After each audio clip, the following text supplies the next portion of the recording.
कहानी का नाम साये का राज। रात की घनी चुप्पी को चीरते हुए एक पुरानी घड़ी की टक टक की आवाज पूरे हवेली में गूंज रही थी। हवेली की दीवारों पर लगे चित्र धुंधले पड़ चुके थे, जिनके चेहरे पर एक अनकही पीड़ा साफ झलक रही थी। ये हवेली राजवाड़ा हवेली के नाम से मशहूर थी, जो अब एक वीरान और खौफनाक जगह बन चुकी थी। लोग कहते थे कि इस हवेली में एक अजीब सी रहस्यमयी शक्ति का वास है, जिसने न जाने कितनों की जान ली है। लेकिन फिर भी कुछ लोग थे जो इस रहस्य का पता लगाने के लिए अपनी जान की बाजी लगाने को तैयार थे। वही लोग थे आरव, निहारिका और तुषार। तीनों जिज्ञासु दोस्त थे जो अजीब घटनाओं के पीछे के रहस्यों को सुलझाने का शौक रखते थे। उन्हें इस हवेली के बारे में सुनते ही यह तय हो गया कि वे इसका रहस्य जानकर ही रहेंगे। पहली रात हवेली के मुख्य द्वार पर पहुंचकर तीनों ने गहरी सांस ली। दरवाजे पर लगी जंग लगी चेन ने जैसे उनके कदमों को रोकने की कोशिश की, लेकिन आरव ने दृढ़ता से चेन को खींचा और दरवाजा खोल दिया। अंदर घुसते ही एक ठंडी हवा का झोंका उनके शरीर को चीरते हुए निकल गया। हवेली के अंदर की ठंडक और घुप अंधेरा उन्हें अजीब सा महसूस होने लगा, पर उनका हौसला अभी भी बुलंद था। वे तीनों धीरे धीरे अंदर बढ़ने लगे। हर कदम के साथ उनके दिल की धड़कन तेज होती जा रही थी।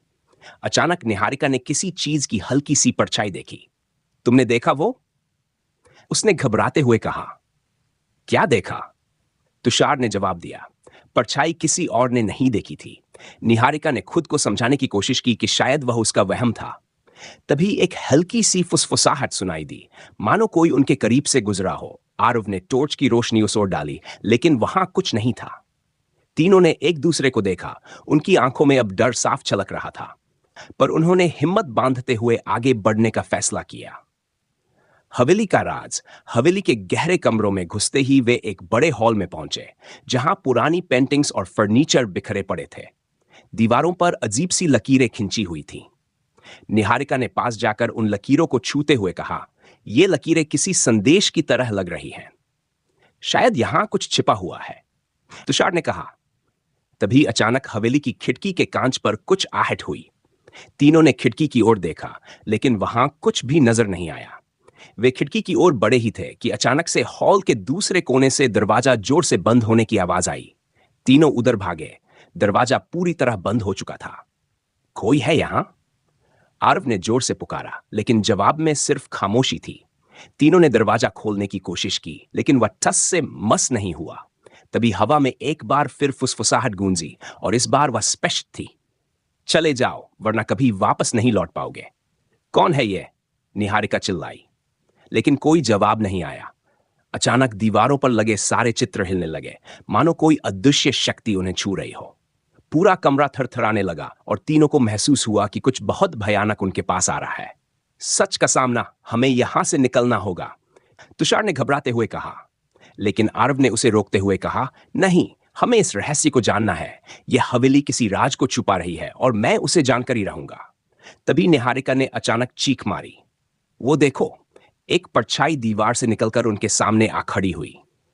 वह परछाई धीरे धीरे एक महिला के रूप में बदलने लगी। उसकी आंखों से खून की बूंदें गिर रही थीं।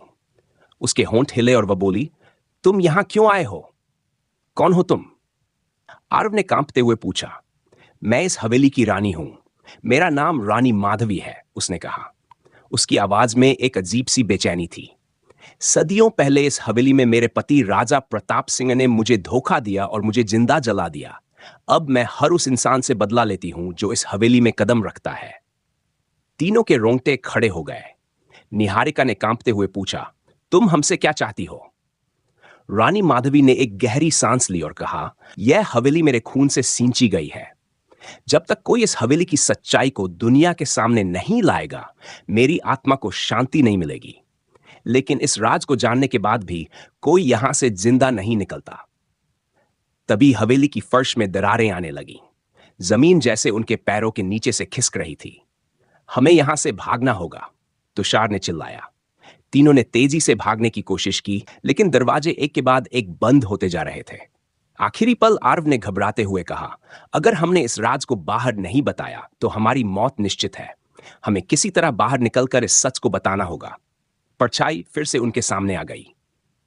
तुम जा सकते हो, पर जो यहां से जिंदा निकल जाएगा वह हमेशा के लिए इस रहस्य का हिस्सा बन जाएगा। आखिरकार किसी तरह तीनों ने एक खिड़की से छलांग लगाई और हवेली के बाहर पहुंच गए। बाहर आते ही हवेली का मुख्य द्वार खुद बंद हो गया। तीनों ने चैन की सांस ली, लेकिन उन्हें पता था कि वे अब इस राज का हिस्सा बन चुके हैं। हवेली में जो कुछ भी हुआ था वह किसी के लिए सस्पेंस था। अब सवाल यह था कि क्या वे इस सच को दुनिया के सामने ला पाएंगे, या इस साये के साथ उनके जीवन में भी कोई बड़ा खतरा मंडरा रहा है। एक राज। आर्व, निहारिका और तुषार एक सुरक्षित जगह पर पहुंचने के बाद भी पूरी तरह से चैन की सांस नहीं ले पाए थे। उनकी धड़कनें अभी भी तेज थीं और उनके दिमागों में हवेली की वो घटनाएं बार बार गूंज रही थीं। हालांकि वे हवेली से बाहर निकल चुके थे, लेकिन रानी माधवी की चेतावनी अभी भी उनके कानों में गूंज रही थी। जो भी यहां से जिंदा निकल जाएगा वह हमेशा के लिए इस रहस्य का हिस्सा बन जाएगा। वे लोग शहर से कुछ दूरी पर एक छोटी सी लॉज में रुके थे। चारों ओर सन्नाटा था और हवा में एक अजीब सी ठंडक थी। तीनों एक कमरे में बैठकर सोच रहे थे कि अब आगे क्या किया जाए। नई चुनौतियां। अब क्या क्या हम इस सच को सबके सामने ला सकते हैं? निहारिका ने चिंता से पूछा। मुझे लगता है कि हमें ऐसा ही करना चाहिए, आर्व ने कहा। अगर हम इस रहस्य को दुनिया के सामने लाते हैं तो शायद रानी माधवी की आत्मा को शांति मिले। तुषार चुपचाप बैठा था। उसके मन में कुछ और ही चल रहा था। लेकिन अगर हम इस कहानी को सबके सामने लाएंगे तो क्या लोग हमारी बात मानेंगे? हो सकता है लोग हमें पागल समझें या हमारी बातों का मजाक उड़ाएं। आर्व ने गंभीरता से कहा, हमने जो देखा और अनुभव किया है वो सच है। हमें अपनी आंखों पर भरोसा करना चाहिए। तीनों इस दुविधा में फंसे हुए थे कि कैसे आगे बढ़ें, लेकिन उन्हें एक बात का यकीन था। यह रहस्य अब उनके जीवन का हिस्सा बन चुका था और वे इससे बच नहीं सकते थे। रहस्यमयी घटनाएं शुरू उस रात लॉज के कमरे में कुछ अजीब घटनाएं होने लगी। आर्व को महसूस हुआ कि कोई उन्हें देख रहा है। वह जैसे ही पलटा, उसे खिड़की के बाहर एक साया दिखा। तुमने कुछ देखा? उसने निहारिका से पूछा, जो पास ही सोफे पर बैठी थी। नहीं, क्या हुआ? निहारिका ने हैरानी से पूछा। आर्व ने जवाब नहीं दिया, लेकिन उसका चेहरा साफ बता रहा था कि कुछ गलत हो रहा है। उसी समय तुषार ने कहा, मैंने भी कुछ महसूस किया। ऐसा लगा जैसे कोई हमारे साथ है। तभी कमरे की लाइट्स तेजी से झपकने लगी। तीनों के दिलों की धड़कनें फिर से तेज हो गई। अचानक दरवाजे पर जोर जोर से दस्तक हुई। तीनों चौंक उठे। दरवाजे के बाहर कोई दिखाई नहीं दे रहा था, लेकिन दस्तक लगातार तेज होती जा रही थी। आर्व ने हिम्मत जुटाकर दरवाजा खोला, लेकिन बाहर कोई नहीं था। अचानक पीछे से एक तेज हवा का झोंका आया और कमरे में रखे सारे सामान बिखरने लगे। निहारिका ने चीखते हुए कहा, यह वही है, यह हवेली का साया है।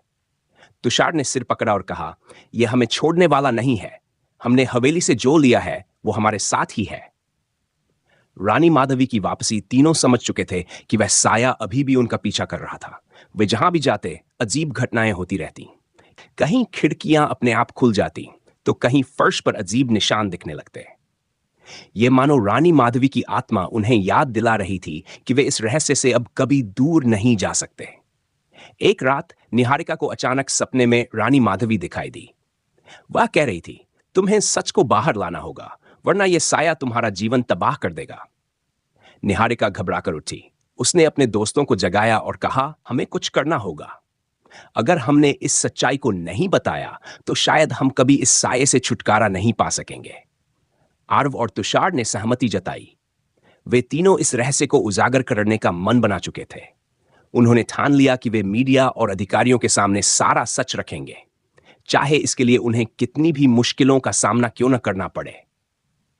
सच की तलाश। अगले दिन तीनों एक पत्रकार से मिलने गए, जिसका नाम राघव था। राघव को रहस्यमयी घटनाओं और भूतिया किस्सों में खास दिलचस्पी थी। उसने उनकी बात बड़े ध्यान से सुनी और कहा, अगर तुम्हारी कहानी में सच है तो मुझे वह हवेली खुद देखनी होगी, तभी मैं इस पर यकीन कर पाऊंगा। लेकिन वह जगह बेहद खतरनाक है, तुषार ने घबराते हुए कहा। वहां जाना मतलब मौत को दावत देना है। मैं तैयार हूं, राघव ने दृढ़ता से कहा। अगर यह कहानी सच है तो यह एक बहुत बड़ी खबर होगी। आखिरकार चारों ने हवेली में वापस जाने का फैसला किया। अंतिम टकराव रात के समय चारों उस भयानक हवेली में पहुंचे। हवेली अब पहले से भी ज्यादा खौफनाक लग रही थी। हवा में ठंडक के साथ एक अजीब सी खामोशी फैली हुई थी। जैसे ही उन्होंने दरवाजा खोला, वही पुरानी फुसफुसाहटें सुनाई देने लगीं। तुम वापस क्यों आए हो? राघव ने कैमरा चालू किया और चारों अंदर चले गए। हवेली के अंदर आते ही सब कुछ वैसा ही था जैसा उन्होंने पहले देखा था, लेकिन इस बार माहौल और भी भारी था। दीवारों पर लगे चित्र फिर से हिलने लगे और हवा में एक अजीब सी ठंडक महसूस होने लगी।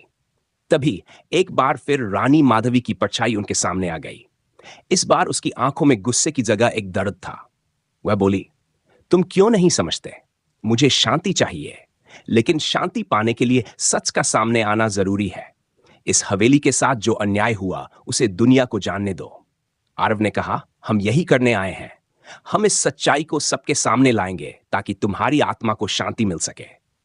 रानी माधवी की परछाई कुछ क्षणों तक उन्हें देखती रही। फिर धीरे धीरे वह धुंधली होने लगी, लेकिन उसके जाने से पहले उसने कहा, याद रखो, अगर तुमने इस सच्चाई को तोड़ मरोड़ कर पेश किया तो मैं वापस आऊंगी और इस बार मैं तुमसे कोई सवाल नहीं पूछूंगी। रहस्य का अंत। हवेली से बाहर निकलकर राघव ने पूरी घटना को कैमरे में कैद किया और अगले ही दिन इसे बड़ी खबर के रूप में प्रकाशित किया। वह घटना पूरे शहर में फैल गई और लोग इस सच्चाई को जानकर हैरान रह गए।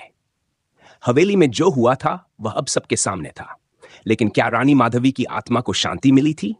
क्या वह साया अब भी उनके पीछे था? यह कोई नहीं जानता था। तीनों दोस्तों ने राहत की सांस ली, लेकिन उनके दिलों में एक सवाल हमेशा के लिए बस गया। क्या साये का राज सच में खत्म हो गया या वो अब भी उनकी जिंदगी में कहीं छिपा हुआ है? समाप्त।